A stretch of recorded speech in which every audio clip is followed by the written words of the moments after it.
Hello everybody, welcome to the first episode of All Things Wugby podcast.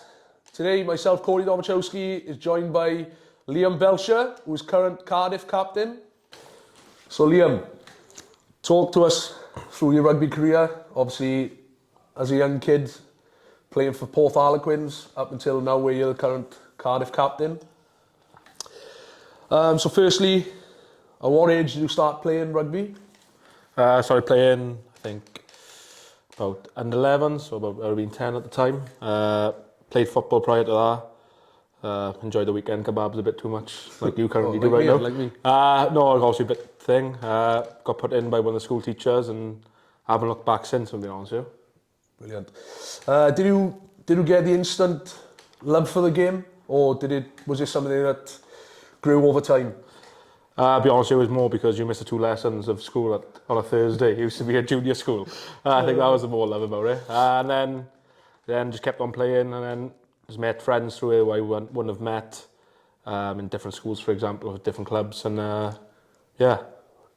Obviously, Belch, you mentioned that you started your career off as a mini and junior, playing for Porth. Was that the only club you played for, or was it one of many? No, it's one of many, to be fair. Ended up playing for Astrad from like under 13s and the 14s, and then I played like under 16s and youth then for Treorchy. No, obviously the 2 rivals as well, so it didn't go down. It wouldn't have been the normal move to do. But that's what I did as like going through the pathway. Obviously played for Rhondda Schools then, under 15s for Dual Shield through Chris Jones. And that was the pathway I had basically, going from Porth, Astrad, Rhondda Schools, and then to Treorchy for the youth for 1 year.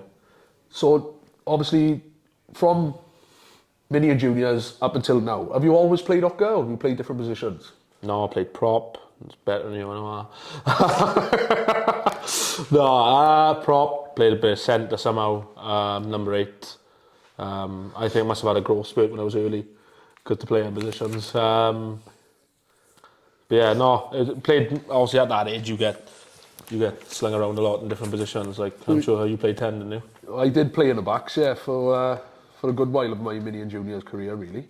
So what would you say rugby's done for you as a person?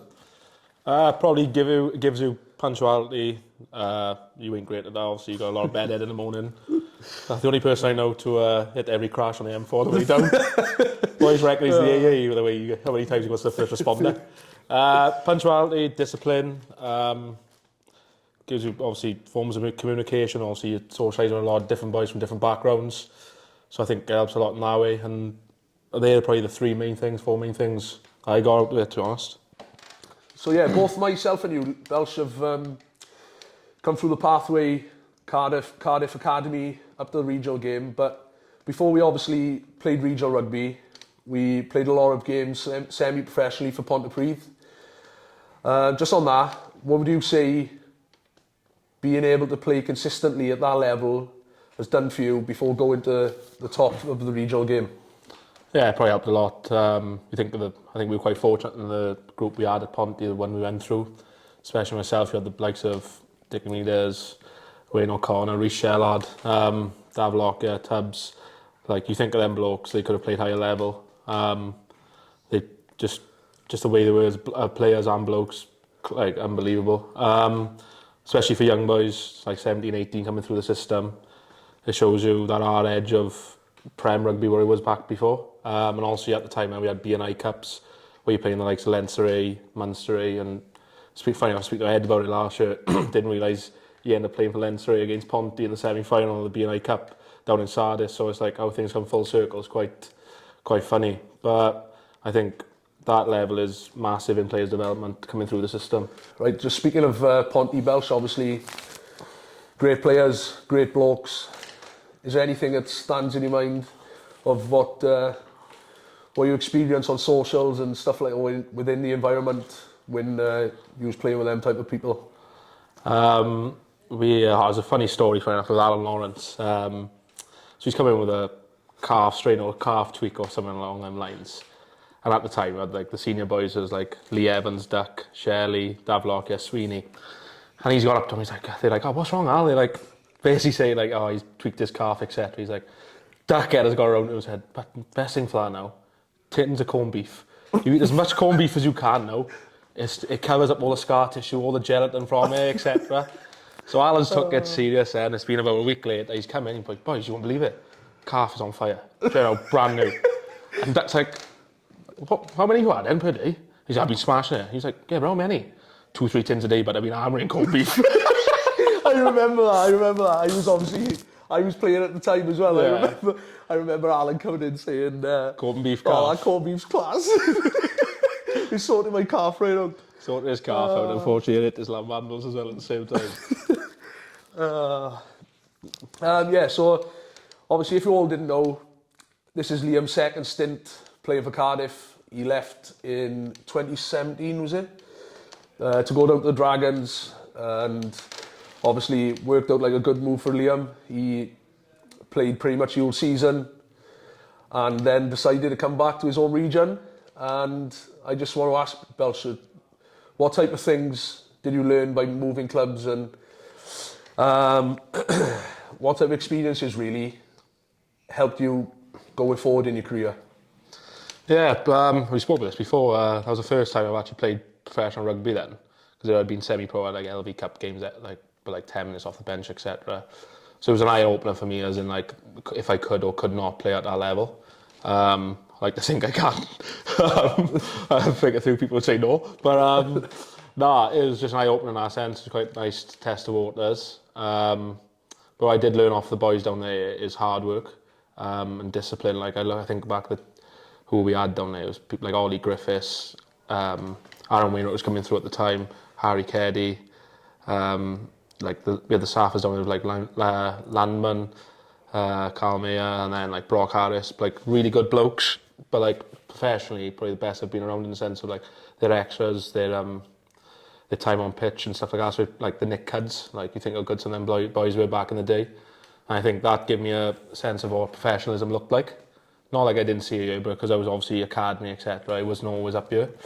So it just gave me the sense of what an actual professional environment looked like on a daily basis. And yeah, I think from that then I got quite fortunate in getting a contract back here, because I was obviously unemployed for about 10 weeks.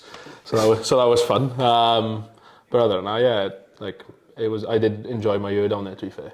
Just in terms of obviously you mentioning the professionalism, what boys used to do with the extras, I know it is always something that I bring up to you, is how professional you are with and diligent you are with your extras, and the way you try to push things on at this club. And you're always one of the last ones on the field, covering things that you do in your weekly routine. I just think that's probably one of your strengths, isn't it, as a captain. I think you're very good at speaking, don't get me wrong, but how you lead by your training week, your extras, everything you do in the week, I think it inspires boys. And like I said to you, it does push me on as well, because that's one thing that, like, we're going to be honest with, that's one thing I struggled with up to date really in my career, that I'm not really top end professional in the sense of staying on top of my extras and stuff, but obviously being good mates with you and seeing you do stuff like that does actually inspire me to keep pushing and getting the best out of myself. Is that something that you obviously have a focus on around with the people around you, trying to have an impact in our way? I just feel like I can't ask someone to do something that I wouldn't do myself. I think no one should ask that either, whether you're captain or not. So obviously I like to get my week in order from the start. And that's the main thing. I don't feel it fair if you're asking someone to do something that you wouldn't do yourself. I think that goes a long way, because obviously, you know, it's like people call you bluff, like especially like at this age now, where if you're asking someone to do something and you wouldn't do it yourself, you get called out for it. To be fair, like your extras have come up, like especially in the canteen, you're absolutely hammering the crowd. Oh, I knew I was coming. So yeah, puddings, you hammer desserts, fair play to all the extras. Well, the thing is, I always see you eating loads of food, so I thought that was just something that I needed to start doing more. You sweet potato and chicken I'm having. You're having sweets. Right then, Fried onto the less serious stuff now. Just as you've seen, obviously, on social media, I put it out, they asked a few people who follow the page to ask a few questions to ask you. So I got a few questions from Facebook. It's come from Jane Sullivan, and her question to you is, do you have any pre-game rituals, and who's the joker in the changing room? I don't have any pre-game rituals because, I don't know, it's just one of them things, I guess. I know a lot of boys do, same underwear and all that stuff, but nah, not for me, not in that sense. Joker in the change room, probably, you want me to say you, Dom. It's more people laugh at him and laugh with him. Like, you do get a good fair laughs in the change room when you take your top off. That's the easiest one I can say. But like people like Rory, Rory's good banter, to be fair to him, and he gets into a lot. But yeah, look, we got a lot of characters in this squad. I think a lot, like nearly everyone's a joker in the squad in that sense. But obviously, it's obviously so for many. And then obviously, there's a few questions from Instagram. Kerry Reese 10. What's the most funny, random thing you've heard someone say on the field?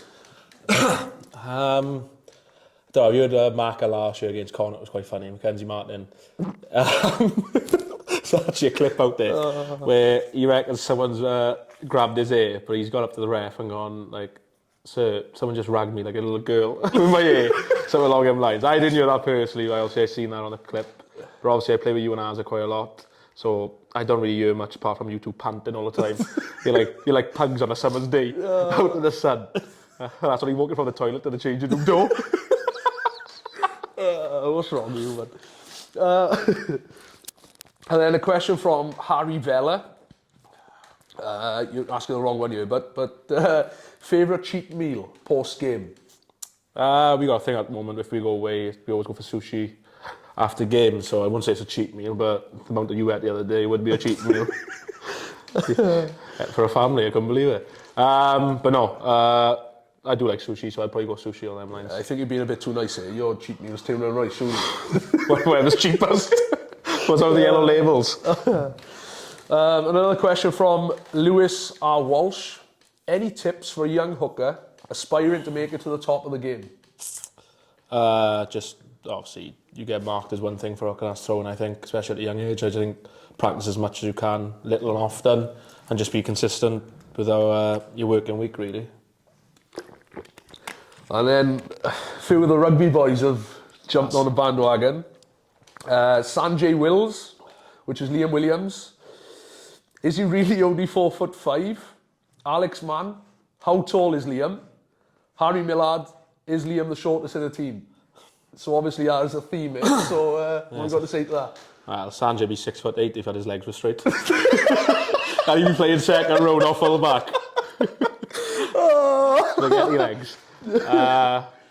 Back to Millard's one, not the shortest in the team. And I think the shortest we measured the other day was in injured club was actually Theo Cabango. So that's him sort of that one. I don't know, mate. I reckon Jockey's up there. Jockey got to be one of the shortest. I know I see the top of his head. It's not a nice look. Hell of a bird's nest. Have you got anything to say to Manny, Alex Mann? Nah, I can't get into him because I know he'll cry. And then Joe Barry. What has been the most memorable moment of your career so far? I remember Judgment Day 2-3 years ago. Just it was a tough year for everyone in that sense. A lot of my close friends are leaving. I think Jad especially, like for example, he was leaving, so his last games to the club. Obviously, that was a contract situation year, so there was a lot of things went on in the prior months leading up to that. I think it was a good way to send off a lot of boys there. That, or maybe doing a Swaylick with Ponty at the time, which is quite a good one. James Nolan, which for all of you who don't know is our S&C coach at Cardiff, has asked, what's Liam's idea of a perfect Sunday? I'm a fan of a bloke I ever met. Generally I'll watch my nephew play rugby on Sundays, spend a lot of time with my family, niece and nephew, parents, walk a dog, something you don't do with your dog, because your dogs are huge. They say like say your owners are like your father, I guess, or your owners are like your dog's like your owner. But we know that's true. Hey, you leave my family out there, right? So yeah, more chilled, I guess. And probably grab a coffee at some point throughout the day. On to a more serious question. Rob Pickup, what is Liam doing to prepare for life after rugby? Yeah, so when I left the Dragons, so I've been 2018, I did a electrician course, so I've been doing that since that then, picking up much qualifications as I can, especially in the off season, obviously best time to do it. Try and work with a few companies when I can on my days off, and I've been in touch with a training facility then to do my renewable energy courses, so that's something I'm looking to go into. Anything to do with electrics, basically, that's my focus. I just think it's quite good to have something after rugby planned ahead, so especially on your days off, you're not constantly thinking about rugby. Some boys are good at switching off, some boys aren't, so I think if you need a distraction, it's a better way to put it into your future than elsewhere. Just on that note, obviously, if there's anybody watching that can help Liam going forward in his post-career interest, then drop him a message. Cash in hand. Cash in hand. Cash is king. Another question, from Garen Davis. Can you tell us a negative side of playing pro rugby that you felt was hard to overcome? I wouldn't say it was hard to overcome, but I know it affects boys a lot more than some others. But I think like social media, I think some of the things that people get said about themselves is a bit bad, to be honest with you. Like, everyone's entitled to their opinion, I get that, that's not an issue, but yeah, I've seen some things about some boys, especially when it comes to the international windows. Obviously it gets heightened then because you get a lot more people interacting. I think some things that said about boys is just bang on the board, if I'm being honest with you. Especially attacking them personally when there's no need for that. I think if we could cut out of the game, us in general as well, because you see how with other sports, Yeah. I think the more we can like stop that happening, the better, because there's a lot of good blokes in rugby and some of them get absolutely hounded for no reason. I'm with you, Ways. Like, I always look at it, like, I'm a big football fan. I like Definitely big.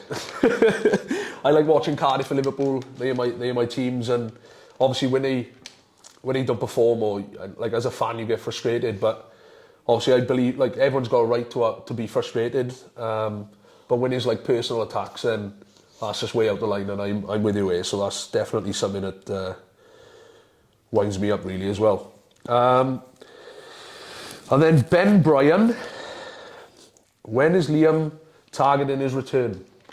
I'm hoping to be up for selection for the Leinster game on 1st of March. That's our ideal target date at the moment. If it's beforehand, it's beforehand, but I think it's more the ones of that's a physio decision, not mine, obviously. So yeah, hopefully back for selection and train with the squad in the next 2 to 3 weeks, and then see how that goes from there, see how the car folds up from that. Brilliant. And then last question then from Twitter. It's from Bob Falfer. Who was Liam's rugby role model when he started his rugby journey? I think the generation I was up in, it was obviously John Alumu. We had the old John Alumu rugby game, that was big at the time. And then I think when the Ospreys had the Galacticos, I think they were called, they obviously had Jerry Collins, stuff like that. Obviously, I wish I could tackle like Jerry Collins, and unfortunately I tackle like Phil Collins in the new show. So yeah, it doesn't really go hand in hand with that, but I mean, it's something I looked up to as well at the time, because obviously he was playing in Wales and stuff like that. Brilliant. And then on to story time, Belch. So before I give you the opportunity to speak about a few stories you've experienced within the game, I'm going to tell one that I know that you're going to mention anyway, so I better get it out there before you do. I think it was 2016, 2017, around that time. Obviously, we both were playing for Ponty together at the time. And then, if I remember rightly, it was like halfway through the season where some boys had to go and play for Cardiff instead of Ponty. And I was one of them. And then it come to a point where we had to play against each other on the Arms Park. And there was a lot of words exchanged throughout the game. And if I remember, I think it was a ruck in U22, and Dav Lockyer was giving me a bit of grief throughout the game. So About what? well, as you can imagine, Your figure, your airline. My airline was pretty good at the time. Your teeth at the time. What do you mean at the time? Oh, they're nice now, they? Thanks. I won't go that far. And yeah, Dav Lockyer was at the ruck. I don't know what he was doing at the ruck, because at all costs he died away from it if he could. But I seen an opening, and his ribs are on show, so I give him a little dig late, which then obviously he grabbed me by the scruff, and we were a bit head to head. was getting a bit feisty, and next thing you know, I'm on my back, and I was livid at the time, and it is something that you always remind me of, but I was looking up, trying to get up, obviously. It was bodies everywhere, and you were stood over the top of me laughing at me, pinning me down on the floor. And yeah, I think after that point in the game, I think my head was gone and I seen red, so I knew it was probably something that you boys had spoken about before the game, because you all knew me very well and knew it you'd get in my head pretty quick. But after that point, I think I proper lost it, and you keep reminding me now that you put me on my back end, didn't you? And every couple of weeks is something you always bring up when we have a little bit of an argument with each other through banter, and you always say, "When watching them put you back on your ass." Well, yeah. Put you back on your back. No, it's one of them things, really. Just like taking candy from a kid, innit? Straight on your back. To be fair, we weren't actually pinning him down. You just couldn't get up. You was like a turtle on your back. The drum was too heavy to sit up, really. We know core isn't your strongest point in the gym. Hey, my core's good, but but no, like it was one of the ones. I think you had ours on the other team as well on Cardiff. I think it was good, like banter going through that chat. But yeah, it was one to remember. Funny enough, it just come to my mind. Dane Blacker was playing scrum half for Conti, and as all scrum halves, they always got something to say. And all game he was into me, calling me fat, calling me this, calling me that. And I thought, right, I'm not biting at him, because I know he's going to get he's going to get the best end of it and thinks he's got in my head. I remember he's broke a line, and I'm chasing him back, obviously nowhere near him. And as he's looked back, you've seen that I'm chasing him, and he's gone, unlucky fatty and stuff. I'd scored a try under the sticks, and I was absolutely livid because, well, obviously the cheek of him just turning around, whilst obviously just about to score a try, and then calling me fat for about 17th time already in the game. But yeah, that game, I think now we can laugh about it, but at the time I think I was head gone for months all that. That aside, is there any other stories that you've got for us that you've experienced, obviously, within the game? There was one time, I think, Cardiff playing Connacht at home. It was a young fat Lucette it was for Cardiff at the time. Bowled in as well. It's not Reskill. It was obviously some Corey Romorowski. But yeah, obviously he's done the almost career suicide. He's got subbed off after getting drilled in the scrum, which is normal for him.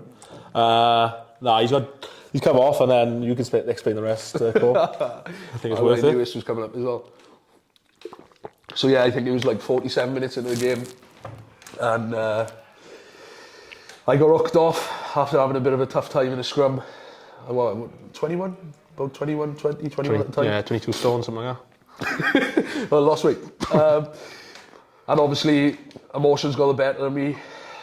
I was running off, and I made a gesture to Danny Wilson.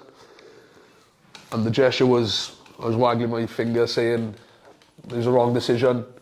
I was being hard done by, but yeah, I think that even though it probably stole my career for about 9 months, because obviously my own doing, I messed up and showed a lack of respect that I done. I'm not happy about doing. Obviously, I apologised to Danny in the end, and shit ass. We we let it go. But yeah, look, every couple of months now, it's always coming up in a meeting. Jockey thinks it's great to bring it up. Obviously, he was part of the team as well. He was the attack coach at the time, wasn't he? And yeah, I think for my old career now, it's just going to pop up every now and again. I have to accept it and move on. Obviously, at the time in the Dragons, you got any stories from when he was down there? Got a decent one about our friend Matthew Screech. So one of the boys had new boots, didn't like them, for example, so they're brand new. And he was like, anyone want them? Screech was like, yeah, I'll have them. Same boots as he had anyway, but he also had an older pair. So he was like, yeah, I'll have them, etc. Found out about 2 weeks later that one of Corey Hill's mates had bought the same boots off eBay, and he was like, the username was like MJ Screech. It's a bit weird. And obviously he had delivery from the person, and then Corey's realised then that it's Screechy that's been selling the new boots that Gerard Ellis had give to him on eBay. I sold him on eBay. Gerard's, he obviously told Gerard Ellis at the time, and he was like, I'll have him back then. And then Screechy's give him the old pair. The old pair back? The old pair back. He said, I bet your boots are back there. And he's like, they're ruined. He's like, yeah, I've been training for the last 2 weeks. Bear in mind, you swear. He was like, mud all over him. Training on 3G, mind. He's the tightest bloke alive, isn't he, Matthew? The only man I know to make money out of his wedding. Oh, unbelievable. Just on the current season, as it stands, we currently sit in the top 8. What's your thoughts on, obviously, the progress we've made this season compared to last year? Yeah, look, it's been massive in the sense of how many wins we've had already compared to last year. But obviously last year we had a good foundation in the sense of we was always close to winning games, so they could have been a lot more, obviously, in the previous year. But look, I think the boys have been outstanding this year so far. And also we're not naive in knowing that we got a tough run in now end of the year with the almost top 8 teams again then, especially away from home. So I think it's an exciting time for the club. Progress made, which is what we wanted, and I think we're getting a lot of home, like especially on home games, the crowd I think have been outstanding. When we get numbers for the door like that, I think, like we spoke about it before, is great for the club, great for the players, and great for everyone involved. So yeah, I think as a whole the club's going in the right direction. Obviously, had a few years where it was a bit down, but hopefully now we keep this run on now, and then obviously the target for this group is top 8. Just on obviously talking about, like, we've had a lot of home games and stuff like that. It makes an element difference to us as players when we go out on a Friday or Saturday night and there's a full arms park. That extra little boost it gives you when, do you know what I mean, the game's tight or we need to start finding another gear when you're blowing. How much of a difference does it actually make when you're playing in front of a full crowd at such a big ground? Really, it means a lot to us. Yeah, I just think the games when we're like backs against the wall kind of thing, against Bath, for example, like no one obviously gives a chance against them, obviously run them close in the end. Just think the crowd there and getting behind you, especially with the younger team was at the time. I think it does give you that extra boost. I think anyone who plays sport would say that, especially in a pro environment. That is like a 16th man, for example, he would say, and is the terminology they use. So the more times you can get that crowd behind us, the better, really. Do you mind if I tell a story about when Turnbull slapped you in training? Garin obviously slapped you in training. Thomas ragged you in training. Are you going to tell a real story? Lewis Jones beat you up on a social. What's that, 4-0 so far? Jim beat you up in the gym because you wanted to fight Kari with a boxing glove, and then he slapped you about.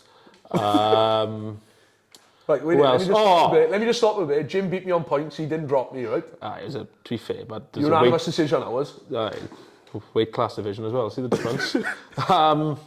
But my favourite is, I think it was three years ago, or 2 years ago in pre-season, playing touch games, and I'm up the top end of the pitch. There's got 4 teams, 2 against 2, 2 teams at the bottom, and everyone was stopped at the top. Like after a break, we looked on the bottom, and Dom's on the floor. It's not unknown. He does like to roll around like Bruno Fernandes some days. So he's like, he's still down. We walked over to the water, come back, getting ready for the second game, and he's obviously still down. I was like, what's wrong? Found out he'd been knocked out by Joe Peard. But we all straight back in on Huddle watching the session back. Joe's running backwards, not looking where he's going. Dom's running forwards, not looking where he's going. He just clocked him straight in the face. Genuine, that's wild, because I remember it, even though I failed the HA after that. So I was out for like 2-3 weeks, couldn't play. And we were playing like a conditioned game, and Jockey had shouted to him, Joe, get from your edge, work in field. Instead of waiting now until the next phase or next time we scored a try or whatever, he's literally gone, run straight across the field. We had a 2v1 on the edge. I've called for the ball. As I've gone to catch a ball, I've turned the pass to him and he's caught me straight on the chin. And I'm not like, my legs just went bump, jelly. I couldn't believe it, but... So I'm like, I'm not out cold, but my legs went, I went quite all there, like, and so I shouted to him, what are you doing? And he said, when you're knocked out? No, I wasn't knocked out, I was still conscious. But obviously my legs are gone, so I'm just going mental. What are you doing? Shouted at him, and he's gone, Jockey told me to get in the middle of the field. And all the boys were burst out laughing, and literally, I got to my feet and my legs were proper as if I'd been sparked. My legs were like jelly, and well, the video, the boys just, like you said, straight down the door, watching it. Unbelievable. I think the other time as well, I think another story of Joe Pierre was funny, where we're doing like line-outs at the end of the training, bit of extras, and he's doing it with Shane Gwilym. I think it might have been Baz at the time, I can't remember exactly what. But Shane's called this move with Joe was supposed to lift. So Joe's gone to lift Shane. I don't know why. He's bailed out last minute of lifting him. Obviously, Shane's jumped as if he's going to get lifted. He's got one man lift from behind Gwilym. Obviously, he's pushed him forward. Next, you know, Shane's on his back. Winded, can't breathe. I remember that. Joe's looked back at Baz. As if it's Baz's fault. Like, why haven't you lifted him? I remember Shane, like, he got some distance right because Gwilym boosted him, didn't he? So he's come down hard. Shane's like looking at Joe. Joe just looked straight at Baz. As if it was Baz's fault. That was a good one, to be fair. He was a character, my Joe. He's a good boy, wasn't he? Obviously, you said about playing prop as a kid. Yeah. That probably explains this photo very well. My neck strength was class at that point as was well. It? Head and shoulders, that is. A couple of chins there, mine, but... Still 3 less than you. You didn't tell me you was a Scarlets fan. Yeah, I don't think I was. I don't know. Must have been. I don't think I was a Cardiff fan. That was probably the only top of fit that it was the XL men's. I had Peter Beach top, I did. How old were you in this photo, Belch? It would have been 11, 12 probably at the time. You must be 11 or 12 stone as well. 12 months pregnant as well, with looks of things. It was brilliant when I see that photo. And I got a couple of others. You was quite a chubby kid, weren't you? You always get into me about being fat, and I think you might have been a bit bigger than me. Yeah. Also, yeah, I don't know, I had glandular fever at the time, that's why my neck is so swollen. Obviously, Lions top on in the photo. So, what year would that have been, Belch?